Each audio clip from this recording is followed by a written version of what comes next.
ایک کالج کا نوجوان تھا، اس کا باپ منگل کو بیمار ہوا، اس کے دل میں درد محسوس ہوا۔ نوجوان کا بدھ کو کالج میں فائنل امتحان تھا۔ اس کے باپ نے اس سے کہا، میں چاہتا ہوں کہ تم مجھے فوراً ہسپتال لے جاؤ۔ تو نوجوان نے کہا، جیسے آپ کی مرضی ابا جان، لیکن یقین رکھیں کہ آپ ٹھیک ہو جائیں گے انشاءاللہ۔ نوجوان اس مضمون کی کتابیں لے کر گیا جس کا کل اس سے امتحان لیا جائے گا، اور اپنے باپ کے ساتھ ہسپتال چلا گیا۔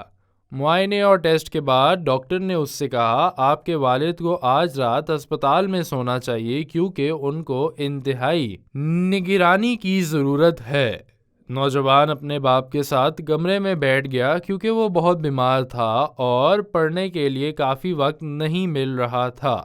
اس نے 10 بجے تک اپنے باپ کی دیکھ بھال کی، پھر اس کا باپ سو گیا۔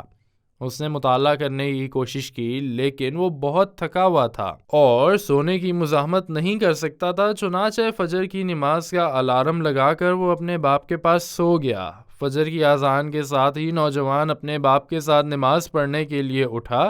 نماز کے بعد اس نے اپنے باپ کو ہلکا کھانا کھلایا جو ڈاکٹر نے تجویز کیا تھا۔ وہ اس کے پاس ہی رہا اور پڑھنا شروع کر دیا، لیکن اس نے اتنا مطالعہ نہیں کیا جبکہ امتحان میں آدھا گھنٹہ بھی باقی نہ رہا۔ اس نے اپنے باپ کے سر اور ہاتھ کا بوسہ لیا اور ان سے کہا کہ اللہ سے دعا کریں کہ مجھے ہدایت دے، میں امتحان کے لیے جا رہا ہوں۔ باپ نے آسمان کی طرف ہاتھ اٹھا کر اللہ کو پکارا۔ نوجوان امتحان میں گیا اور پروفیسر کے کاغذات دینے کے بعد نوجوان نے وہ لکھا جو اسے معلوم تھا۔ یہ 60 سوال تھے اور اس میں سے نوجوان نے صرف 9 سوالوں کا جواب دیا، جیسے کہ موضوع بہت لمبا تھا۔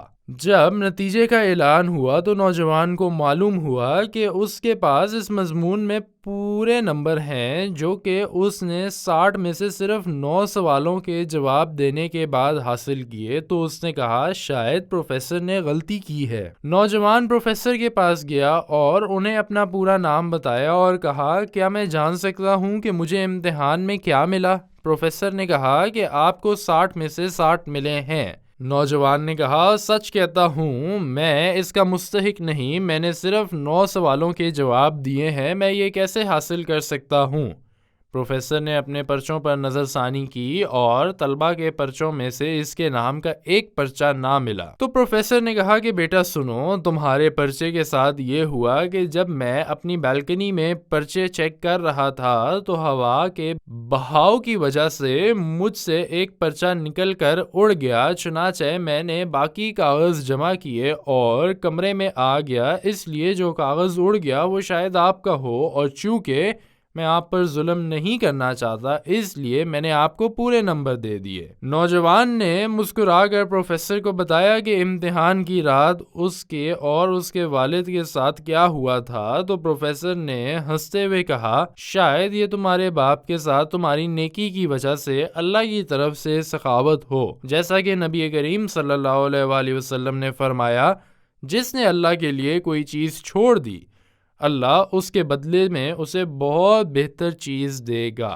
وَمَن يَتَّقِ اللَّهَ يَجْعَل لَّهُ مَخْرَجًا وَيَرْزُقْهُ مِنْ حَيْثُ لَا يَحْتَسِبُ وَمَن يَتَوَكَّلْ عَلَى اللَّهِ فَهُوَ حَسْبُهُ إِنَّ اللَّهَ بَالِغُ أَمْرِهِ قد جعل الله لكل شيء قدرا۔